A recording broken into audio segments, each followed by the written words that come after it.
కేంద్ర బడ్జెట్ అద్భుతంగా ఉంది. రాష్ట్రానికి పనికొచ్చే విధంగా ఉంది. బాధ్యతాయుతంగా చేశారు. అమరావతి అభివృద్ధి పరుగులు పెడుతుంది. పోలవరానికి అద్భుతమైన పని చేశారు.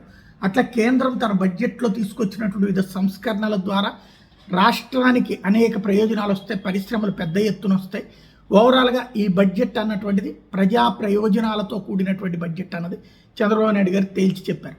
At the same time Chandrababu Naidu క్షమాపణ చెప్పాలి. ఏదైతే జంతు కొవ్వు లేదు అన్నటువంటి అంశాలకు సంబంధించి వచ్చినటువంటి తీర్మానం మీదన వచ్చినటువంటి రిపోర్ట్ మీదన ఇప్పుడు తను మాట మార్చారు. ఆ ప్రస్తావన చేయకుండా కల్తీ జరిగిందని తేలింది, మహాపచారం చేశారని తేలిపోయింది. ఎన్డీడీబీ రిపోర్ట్ చూసి నేను మాట్లాడాను. ఇప్పుడు నన్నే క్షమాపణ చెప్పమంటారు. ఆ గుడిని గురించి బాగు చేయాల్సిన బాధ్యత నాకుంది కాబట్టి నేను యాక్షన్ తీసుకుంటానని ప్రకటించారు. మరొక వైపున సింగాల్ ఎవరైతే అప్పట్లో ఈవోగా చంద్రబాబు గారి టైంలోనే పెట్టారు.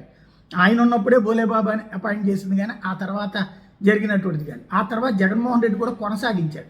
మళ్ళీ ఇప్పుడు ఆ తర్వాత చంద్రబాబు గారు రీసెంట్గా ఆ సింగాల్ని మళ్ళీ ఈవోన్ చేస్తే ఇప్పుడు ఆ సింగాల్ మీద యాక్షన్ తీసుకోమని సిట్ ఇచ్చినటువంటి అదే సూచన నేపథ్యంలో సింగాల్ని ఇప్పుడు తొలగిస్తూ నిర్ణయం తీసుకున్నారు.